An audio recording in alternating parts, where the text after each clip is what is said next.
হে আতা বিন আবি রাবাহা, আমি কি তোমাকে একটি জান্নাতি নারী দেখাবো না? যে নারীটি, যে মেয়েটি হবে জান্নাতি। আতা বিন আবি রাবাহা চোখ বড় করে দিয়ে আব্দুল্লাহ ইবনে মাসউদের দিকে তাকিয়ে বলছেন, ফাকুল তো বালা, হ্যাঁ আমি দেখতে চাই, একবার দেখান জান্নাতি নারী কোনটা। দেখেন, একটু কষ্ট করেন। যখনই দেখতে চাইলেন জান্নাতি নারী দুনিয়ায়, সঙ্গে সঙ্গে ওই দুইজনের সামনের দিক দিয়ে একটা মেয়ে যেন হাঁটতে শুরু করেছে। আব্দুল্লাহ ইবনে মাসউদ এবার ইশারা করে দেখান, ওই যে লক্ষ্য করো। ক্বালাত হাজিহিল মারআতুস সাওদাও, ওই সময় এবার বলেন ক্বালাত হাজিহিল মারআতুস সাওদাও, ওই যে লক্ষ্য করো, তোমার চোখের সামনে একটি মেয়ে হেঁটে যাচ্ছে, যে মেয়েটা দেখতে চেহারাটা ভালো নয়, যে মেয়েটার চেহারাটা দেখতে হলো কালা। এতই কালা, হাদিসে সাউদা শব্দ এসেছে, সাউদার মানে হলো কাকের মতো কালা। ওই কালা মেয়েটি হেঁটে যাচ্ছে, আর রাবীকে বলেন, দেখো রে, ওই কালা মেয়েটি হলো জান্নাতের মেহমান। অবাক হয়ে গেলেন, কি ব্যাপার, যে মেয়েটার গুণ নাই, দেখতে ভালো নয়, একাই হেঁটে যাচ্ছেন, ওই মেয়েটি জান্নাতি মানে। আব্দুল্লাহ ইবনে মাসউদ বলেন, লক্ষ্য করো, আতাতিন নবিয়্যা সাল্লাল্লাহু আলাইহি ওয়াসাল্লাম ফাকালাত ইন্নী উসরাউ ওয়া ইন্নী আতাকাশফু ফাদউল্লাহ লি। এবার ওই কালা মেয়েটি হাঁটতে হাঁটতে হাঁটতে অন্য কোথাও না গিয়ে সরাসরি আল্লাহর নবীর দরবারে গিয়ে হাজির। নবীর কাছে গেছেন, মাগো আপনার হার্টের অসুখ আছে, আপনার শারীরিক বেমার আছে, আপনার মেয়ে মাদ্রাসায় পড়ছে, যদি বেশি চিন্তা করছেন তো শরীরে আপনার ক্ষতি হয়ে যাচ্ছে, আপনি কোন সময় হয়তো এমনও পর্যায়ে হয়ে যাচ্ছেন, মেয়ে আপনার খবর পাচ্ছে না, আপনি হসপিটালে যাচ্ছেন। দেখেন ওই কালো মেয়েটাকে একবার লক্ষ্য করে। ওই মেয়েটি নবীর সামনে এসে বলেন, নবী গো, আমার আসার উদ্দেশ্য হলো, আল্লাহ পাক আমার শরীরে এমন একটা বেমার দিয়েছেন, যেই বেমার আমার দিনের মধ্যে বা রাতের মধ্যে যদি শরীরে দেখা দেয়, আমি ঠিক থাকতে পারি না, যখন তখন আমি জ্ঞান হারা হয়ে যাই, আমি যেখানে সেখানে জ্ঞান হারা হয়ে পড়ে যাই। ইয়া রাসূলুল্লাহ, ওই সময় আমার জামা কাপড় গুলো হয়তো শরীর থেকে এদিক ওদিক হয়ে যায়, তাই আপনার কাছে এসেছি, ফাদউল্লাহ লি, আপনি একটু আমার জন্য দোয়া করুন, আল্লাহ যেন আমার বিমারটাকে ভালো করে দে। ডাক্তারের কাছে গেছে। তিনি ডাক্তারকে, যিনি হলেন সারা পৃথিবীর প্রফেট নবী মুহাম্মদ রাসূলুল্লাহ সাল্লাল্লাহু আলাইহি ওয়াসাল্লাম, তিনার কাছে। কত বড় ডাক্তার! উনি তখন মেয়েটাকে দাঁড় করিয়ে পরামর্শ দিচ্ছেন, আল্লাহর বান্দি, খুব ভালো কথা, আমার কাছে এসেছো, আমার কাছে এই উদ্দেশ্যে নিয়ে যে তোমার বেমার যেন ভালো হয়ে যায়, তার জন্য এসেছ। তবে আমি নবী তোমাকে দুইটি পরামর্শ দিচ্ছি, শোনো। ক্বালা ইন শিতে ওয়া সাবারতে ওয়া লাকিল জান্নাত। যদি তুমি আমার প্রথম এই পরামর্শটা মেনে নাও, আজকে আল্লাহ তোমাকে একটা বেমার দিয়েছেন, আর এই বেমারটা যখন তোমার শরীরে দেখা দেয় তুমি জ্ঞান হারা হয়ে পড়ো, জামা কাপড় দিয়ে গুদি হয়ে যায়, তুমি জানতে পারো না। হে আল্লাহর বান্দেরে, শুনে রাখো, আল্লাহর কাছে বড় ধরনের জনক আল্লাহ যেন আজর দেবেন, আল্লাহ প্রতিদান দেবেন। আল্লাহ বলেছেন ওয়াসাবিরিনা ওয়াসাবিরাত, ওই বান্দা বান্দীদের আল্লাহ যেন সেদিন মহা প্রতিদান দেবেন। হে আল্লাহর বান্দি, আজকের দিনে তুমি যদি একটু কষ্ট করে মাথা পেতে মেনে নাও, তোমার আধা বয়স পার হয়ে গেছে, আর একটু যদি কষ্ট করে এই বেমারটাকে মাথায় রেখে তুমি যদি জীবন যাপন করে চলে যেতে পারো, এর বিনিময় আল্লাহর কাছে তোমার প্রতিদান হলো জান্নাত। আল্লাহ তোমাকে তিনার জান্নাত দেবে। এটা প্রথম পরামর্শ। দ্বিতীয় পরামর্শ হলো ওয়া ইন শিতা আইওয়াফিয়াকে, ওরে আল্লাহর বান্দী, আর যদি বলো আমি নবী তোমার জন্য দোয়া করব, হয়তো এই দোয়ার বাদাওলাতে তোমার বেমার ভালো হয়ে যাবে, দুনিয়া তোমার কাছে বড্ড আনন্দের হবে, এই দুনিয়াতে তুমি ভালো থাকবে। এবার বলো তো শুনে, এই বেমারটাকে মাথা পেতে মেনে নিয়ে এইভাবে আল্লাহর কাছে যদি যাও, তুমি আল্লাহর জান্নাতে যাবে। আর যদি দুনিয়াতে ভালো হয়, তুমি দুনিয়া পছন্দ করো, আল্লাহর জান্নাতে যাওয়ার কোনো গ্যারান্টি থাকবে না। এবার বলো তো, দুইটার মধ্যে কোনটা তুমি আমার পরামর্শ নিতে চাও? মেয়েটি তাড়াতাড়ি দাঁড়িয়ে গেলেন, নিজে নিজে মনের ভিতরে এবার ডিসিশন নিলেন, মনের ভিতরে এবার ইতিকাদ করে নিলেন, এই দুনিয়াটা হলো খেল তামাশার মতো, এখন যদি আমি ভালো হয়ে থাকি, দুনিয়ার মায়ায় পড়ে যায়, এই দুনিয়া আমাকে কিছুই দেবে না, এই সুবর্ণ সুযোগ আমি হাত ছাড়া করব না। নবীকে বলেন, নবী গো, আমার যেন ডিসিশন নেওয়া হয়ে গেছে। ফাকালাত আসবিরু, ওগো আল্লাহর নবী, আমি ধৈর্য ধরব, সবর করব, এই বেমার নিয়ে আমি আল্লাহর কাছে যাব, এর বিনিময়ে যদি জান্নাত পাই, আমি কোনোদিন যেন দুনিয়া পছন্দ করব না। এক বাক্যে আল্লাহ রসুলের সামনে এবার জবান খুলে বলে দিলেন। আল্লাহ রসুল তাকাচ্ছেন, ওই মেয়েটি তখন আল্লাহ রসুলকে দ্বিতীয় প্রশ্ন করছেন, যে মেয়েরা বানাতে পড়ছে, যে বেটিরা আপনাদের বানাতে আছেন, দেখেন আগামী দিনে আল্লাহ তাদের এই জায়গায় পৌঁছে দেবেন নিশ্চিত, ইনশাআল্লাহ। খালে মিলাম, আমি আয়াত পড়েছি, অতগুলো কথা আগেই বলেছি, বলা যাবে না, একাধ দুটো পয়েন্ট খালে তুলে দেব। ওই মেয়েটি নবীর সামনে দাঁড়িয়ে বলছে, ওগো আল্লাহর নবী, আমি আপনাকে বলছি, আমার জন্য একবার আপনাকে দোয়া করতেই হবে, তবে নবী গো, দোয়াটা আমার বেমার ভালো হয়ে যাওয়ার জন্য হবে না। কি জন্য হবে?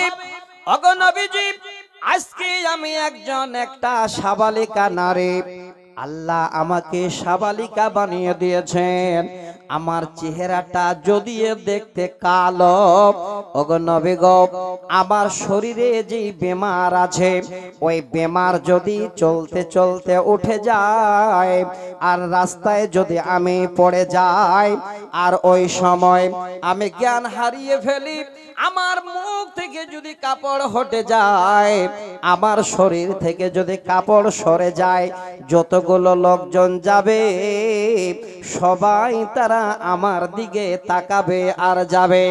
নবী গো, আপনার কাছে এটাই জন্য দোয়া চাই, আল্লাহ আতাকা শাফা, আমার বেমার ভালো হয়ে যাওয়ার জন্য নয়, এই জন্য দোয়া চাই আমি যখন বেমারে আক্রান্ত হয়ে রাস্তায় পড়ে যাব, আমার অঙ্গ প্রত্যঙ্গ যেন খুলে না যায়, আমার শরীরটা যেন জামা কাপড় দিয়ে ঢাকা থাকে, এই জন্য দোয়া করুন। আল্লাহর নবী এবার মেয়েটির দিকে তাকিয়ে ফাদা আলাহা, আল্লাহর কাছে যেন মন খুলে দোয়া করলেন। কি বুঝতে পারা গেল? এত কষ্টের পরে এত ধৈর্য ধারণ করে নিলেন, তারপরেও নবীকে বলছেন, নবী গো, সব আমি মাথা পেতে মেনে নিলাম, আমার চেহারাটা দেখতেও ভালো নয়, কিন্তু আমার চেহারা, আমার অঙ্গ প্রত্যঙ্গ যেন অন্য কোনো পুরুষের নজরে না পড়ে, এই জন্য আল্লাহর কাছে আপনি দোয়া করো। অসুস্থ মেয়ে, যে বেমারটার নাম হলো মির্গি বেমার, যদি কারো থাকে তো দেখবেন মানুষজন, আত্মীয় স্বজন, অনুষ্ঠান কিছুই বুঝবে না, যখন এই বেমার শরীরে দেখা দেবে কাঁপতে কাঁপতে কাঁপতে কাঁপতে পড়ে যাবে, হুঁশ থাকবে না কোথায় পড়ছে, হুঁশ থাকবে না তার গায়ে জামা আছে না নাই, কি অবস্থা হলো। ওই মেয়েটাকে একবার লক্ষ্য করেন, আল্লাহ রাসূলের কাছে দ্বিতীয়বার দোয়ার দরখাস্ত করছেন, আমার যেন অঙ্গ প্রত্যঙ্গ উদাম না হয়ে যায়, আমার যেন শরীরটা ঢাকা থাকে, আপনি এই জন্য দোয়া করুন, আমার বেমার ভালো হয়ে যাওয়ার জন্য নয়। আজকে ছোট বাচ্চাদের দেখেন, ছোট ছোট মেয়েদের দেখেন, এই বানাতে যারা পড়ছে, যখনই তারা বের হচ্ছে, চোখে যখনই ওস্তাদের দেখছেন আসসালামু আলাইকুম, বাড়ি যাচ্ছেন, সুন্দর করে হিজাব পরে, কি সুন্দর পোশাক পরে বাড়িতে ঢুকছে, তো আম্মা আসসালামু আলাইকুম, দেখেন পরিবেশটা কত মনোরম তৈরি হয়ে গেছে। কিন্তু শুধু এই রকমের কিছু মায়েদের নিয়ে যে আজকে আমরা এখানে এই রকমের পরিবেশ তৈরি করতে পারবো তা নয়, খোলামেলা মা বোনদের নিয়ে আগে আমাদের ভাবতে হবে। ওই খোলামেলা মা বোনেরা যদি আজকে এই পরিবেশটাকে না তারা বাঁচাতে চায়, তাহলে নিশ্চিত জেনে রাখেন আগামী দিনে এই রকমের বড় ফিতনা আপনাদের আমাদের পিছনে আসছে।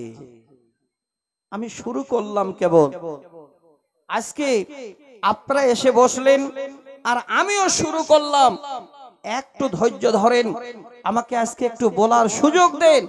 অনেকগুলো কথা আমার আজকে বলার আছে, ইনশাআল্লাহ আপনাদের সামনে বলবো, আরো বেশি এই জন্য বলবো, আনন্দে বলবো যে আমার বন্ধুবর কারি রমজান সাহেব আমার একদম খুব কাছের মানুষ, এত আমার প্রিয় বন্ধু, আজকে আমি চাইছি এই রকমের একটা লোকের মাধ্যম দিয়ে এই প্রতিষ্ঠান আগামী দিনে বড় হোক, এলাকার সমস্ত মেয়েরা তারা যেন এই শিক্ষা নিয়ে নিজের জীবনটাকে দুনিয়াতে হেফাজতে রেখে পরকালে যেন আল্লাহর জান্নাতে যেতে পারেন।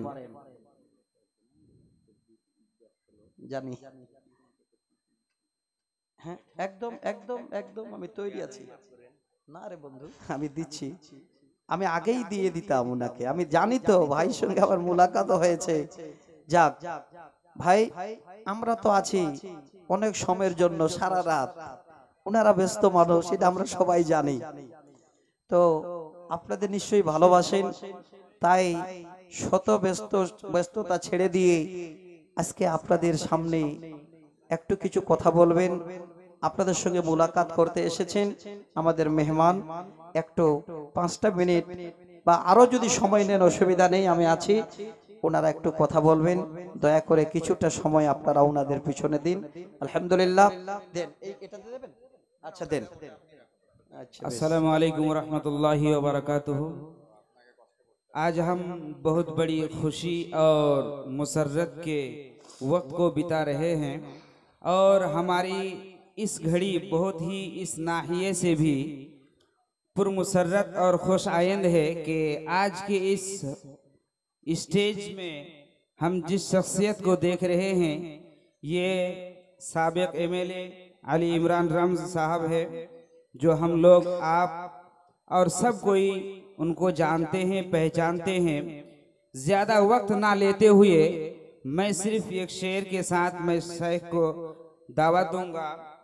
ख्वाहिश से नहीं गिरते फल झोली में, ख्वाहिश से नहीं गिरते फल झोली में, वक्त की शाख को मेरे दोस्त हिलाना होगा, वक्त की शाख को मेरे दोस्त हिलाना होगा।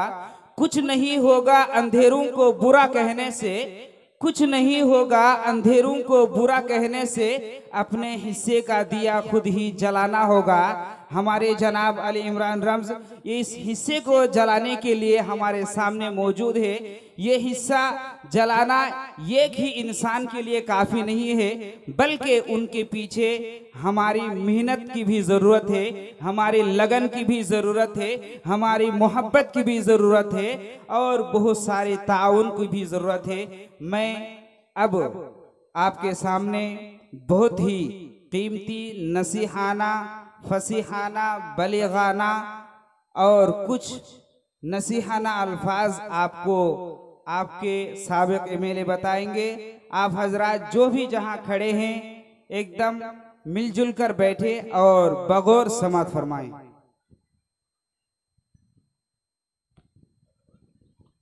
अस्सलाम वालेकुम।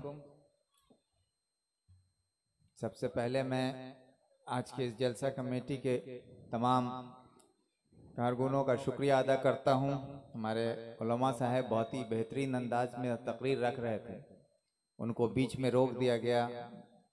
आप लोगों के सामने चंद बातें कहने का मौका देने के लिए, इसके लिए मैं हमारे जनाब उलमा साहब से मैं माफ़ी का दरख्वास्त करता हूं।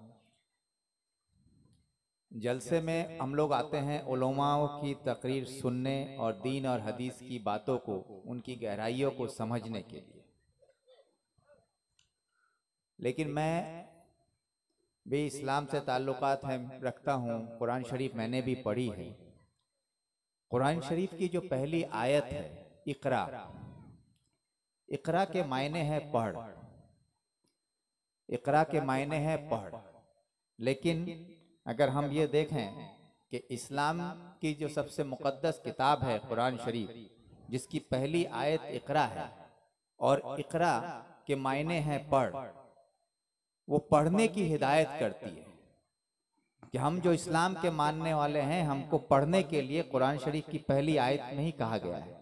लेकिन आज अफसोस के साथ अगर हम ये देखें पूरे मुल्क की तरफ, तो आज सबसे ज़्यादा तालीम से दूर, पढ़ाई से दूर आज इस्लाम के मानने वाले हम मुसलमान लोग हैं। जो तालीम से हमारा वास्ता बहुत कम है।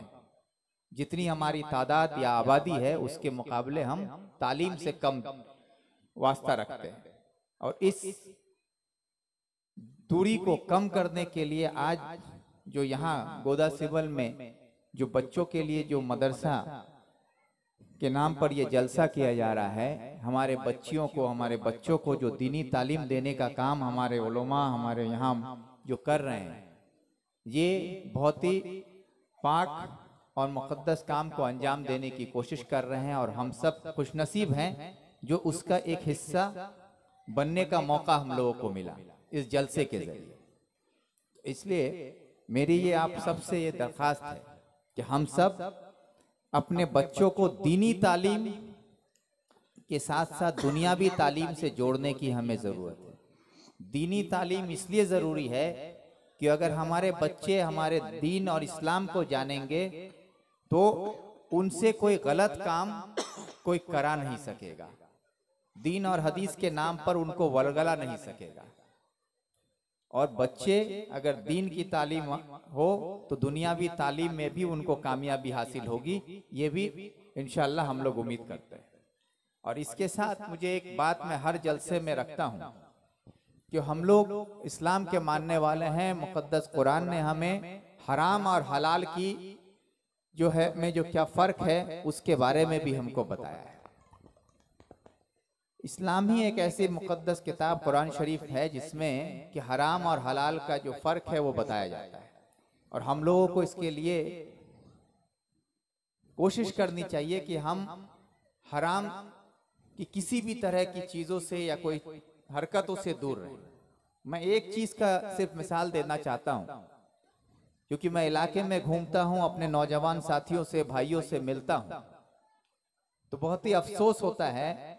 और आज मेरी बात से आप यहाँ बैठे कोई भी अपने सीने पर हाथ रखकर इनकार नहीं कर सकते कि हम में से शायद ही ऐसा कोई परिवार बचा हुआ है जिसके परिवार में कोई एक शख्स शराब ना पीता।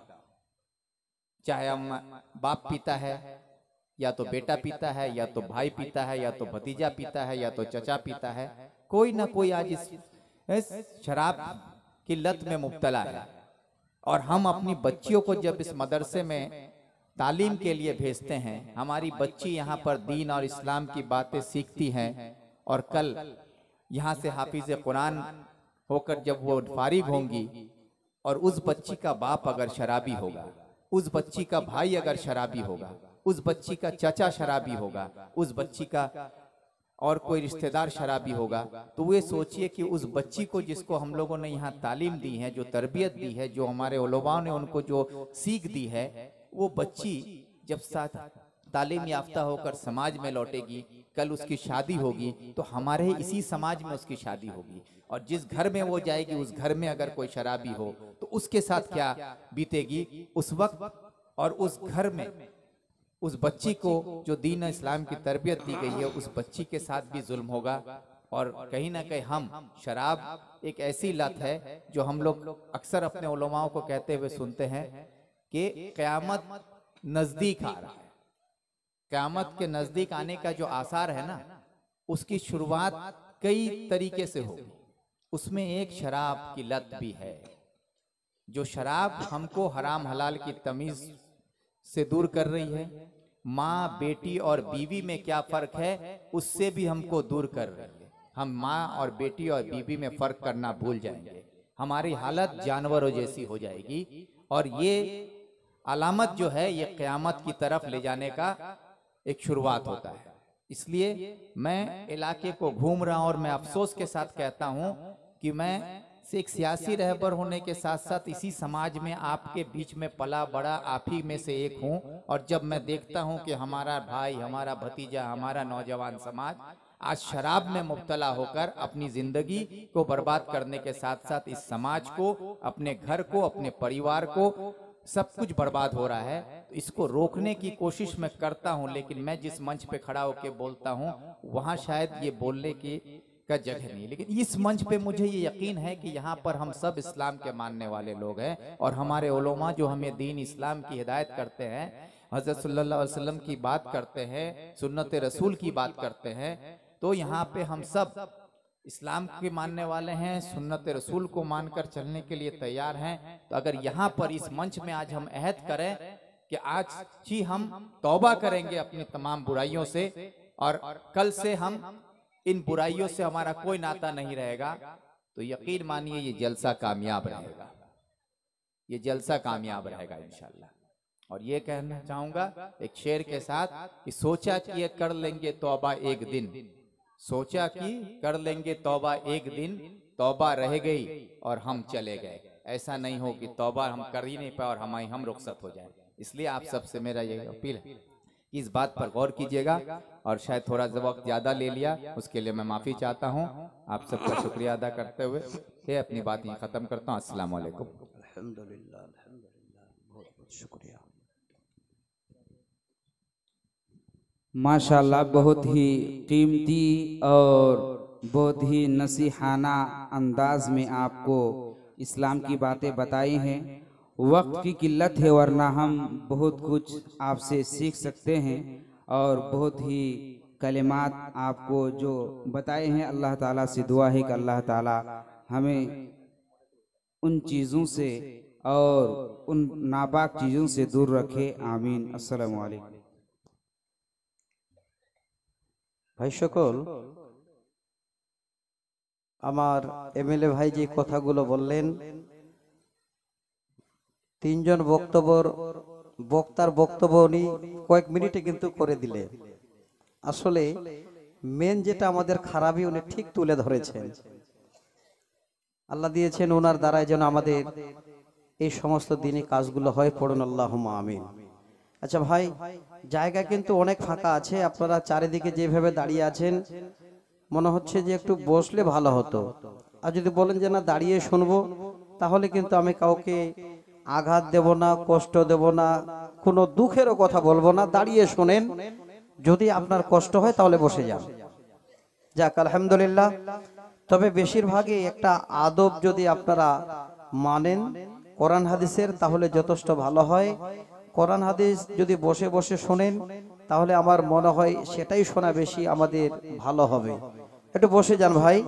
এবার আসি, দেখেন আমি আপনাদের কাছে যে জায়গাটাতে নিয়ে আসলাম, যে আজকে এই রকমের জায়গা থেকে ওই মেয়েগুলো তৈরি হবে যে মেয়েরা বাবাকে মাকে সালাম দিয়ে দ্বীনের জ্ঞান তারাও কিন্তু মা বাবার সামনে প্রকাশ করবে। কিন্তু দেখা গেল অত্র